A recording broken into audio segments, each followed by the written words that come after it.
study project that I am working on this semester. Forgive me for being a little bit unclear on certain things. I'm still in the middle of the project a little bit, so there are certain things that haven't quite been concluded yet. In any case, the title of my project was Doing or Undoing Gender in Middle School Curricula. And this project began when, began in Gender Studies 390, which is the field placement course for the Gender Studies major. And well, during that semester, I was placed at Girls Incorporated of Holyoke, Massachusetts, where I basically did a lot of tutoring with girls between the ages of 12 and 18. And one afternoon, one of the students arrived with a baby car seat with a baby think it over doll inside, which threw me a little bit for a loop. You know, what are we going to do if this doll starts crying in the middle of tutoring? But she explained that it was part of her child development class, and so this got me thinking about it as the girls were sort of thinking, and some of the younger girls were going, what is this? And the older girls are going, okay, you know, I used to do that or whatever. So lots of conversations, which got me thinking about school as a place where parenting and family roles are at the very least being addressed and potentially being challenged. So this reminded me of a course that I took called Gender and Domestic Labor, which was a gender studies advanced seminar course where I learned about the feminist push to equalize parenting and family roles. So this led me to my question, which was, do you get motion sick? Prepare yourself, okay? Not serious. Okay. So my question was, is school a place where traditional parenting and family roles are being or could be challenged? I started doing some literature review and trying to find some research that had already been done about this topic, but surprisingly I found very little. When I searched for things about gender and curricula, what I found were studies talking about the gap in science, technology, engineering, and mathematics, which wasn't what I wanted. When I started looking at family/parenthood and curricula, what I found was adolescent stress management, also not what I wanted. Then I went into search family and gender together, which yielded self-esteem issues among adolescent, mostly teen girls. Again, not at all what I wanted. So I decided to do my own research. And my goal in my research was to examine whether teachers are addressing this issue, and if they do, how. I started out with limiting my search to Massachusetts. Then I searched for middle schools in Massachusetts, public schools teaching exclusively 6th grade, 7th grade, and 8th grade. I then used a random number generator to limit my study to 100 schools. I then contacted principals via email. Unfortunately, the response rate was so low that I was not able to compile a usable data set about principals. But I also contacted teachers via email, specifically teachers of health, family and consumer sciences, and or life skills courses, which were found on the Department of Education profiles of each school. So they were given a link to an online survey on surveymonkey.com. I contacted 88 teachers, 23 of them completed the survey, and of those, 18 of the responses were usable.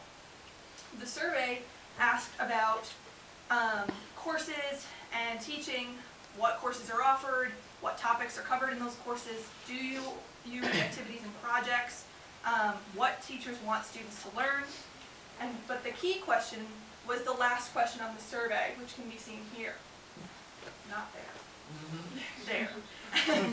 And this question asks, which of the following most closely matches how you teach students about parenting and family roles? The answer options, the first was designed to reflect a gendered model. The second was designed to reflect a gender-neutral model. And the third was designed to reflect a gender-resistant model. My hypothesis was that, well, first, that the family roles were being addressed in these courses. And second, that most teachers would follow a gender-neutral model. I got this hypothesis from the National Standards for Family and Consumer Sciences, which has two separate chapters, one on family and one on parenting. Both of them give no indication that the family is a gendered place. The standards don't take a stance on who is doing what in the family. So this indicated to me that teachers who may or may not be reading these standards probably aren't necessarily thinking about critiquing the gender in the family. So what I found was that my hypothesis was correct. 0% of the teachers, that's 0 of 17 who answered the question, conceptualized their model of teaching as gendered. 12 of the 17 conceptualized their model of teaching as gender neutral, and 6 of the 17 conceptualized their model as gender resistant. The reason there's a little overlap there is because one teacher conceptualized their model as both gender neutral and gender resistant. So I looked closely at the gender resistant teachers, looking for patterns that differentiated the resistant teachers from other teachers. And I found that all the gender resistant teachers were teaching required courses. I asked teachers if they were teaching required courses or elective courses, and these were all required courses. I don't think that that makes a difference, but I thought it was interesting that these teachers were all required teachers. When asked what topics relating to parenting and family roles are taught in their course, this question, all but one of the teachers considering themselves gender resistant included family as one of the topics. The other teacher who did not include family chose not to answer the question at all. Only 4 of the remaining 9 teachers who answered the question selected family as a topic taught. So about half of the teachers that included family as a topic when given these options also consider their teaching gender resistant. Interestingly, there were no other significant commonalities between these teachers. Some of them used activities, others didn't. Some of them included parenting, others didn't.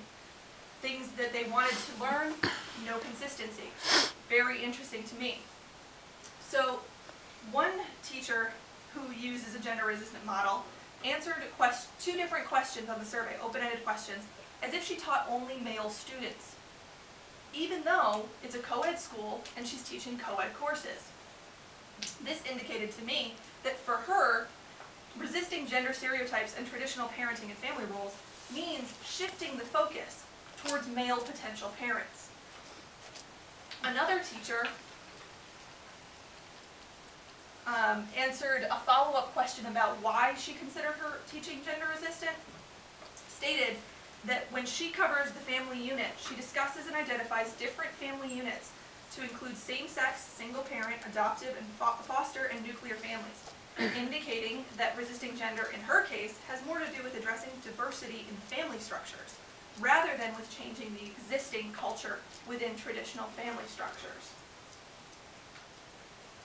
So this led me to a couple of different conclusions. As I mentioned before, only about 1/3 of the teachers considered their teaching gender resistant. The criteria for this were, firstly, critiquing gender stereotypes, and secondly, teaching non-traditional parenting styles and family roles. These low numbers of teachers who teach using gender-resistant models show that critiquing gender stereotypes and teaching non-traditional parenting and family roles are not the norm, at least at this point, in middle schools in Massachusetts. Especially when you consider that those who responded to my survey were probably interested in parenting and family roles, because those were, when I asked them to participate, I mentioned that that's what I was interested in. So probably the ones who were interested were more likely to respond. So I also mentioned that there were very few similarities in the strategies used by teachers who use models that reflect gender resistance. This indicated to me that resistance can take many different forms. So if some teachers are considering themselves to be critiquing strategies and teaching family, teaching parenting, and using activities, and somebody else is not teaching parenting or family or using activities, but also considers themselves gender resistant, what is resistance? How do we define it? Is it enough for a teacher to consider themselves gender resistant? Or is there more involved? And then, how do we try to make broad applications of this? How do we say, this is a way that you can teach this that will end up with gender resistant teaching, and take it to another teacher and say, do it this way? because there doesn't seem to be much similarity. So I also don't know whether or not the resistance is effective. All I know from this is that teachers may or may not be considering themselves gender resistant and are using certain strategies. It's at least in their heads, which is a step in the right direction. But I want to know now, what is effective? How are the students coming out of that room? Do students come out of those classes with different thoughts and processing and ideas about how they will parent than the students who are in a gender-neutral classroom and not necessarily receiving the same messages? So I hope that I will be able to continue this research and find out more about what resistance is and how resistance is effective in these school situations with teaching young people about gender and gender roles. I would like to express my gratitude to these people and groups and the Harrop Fund. This project really would not have been possible without their help. And I would like to open it up at this point for any questions.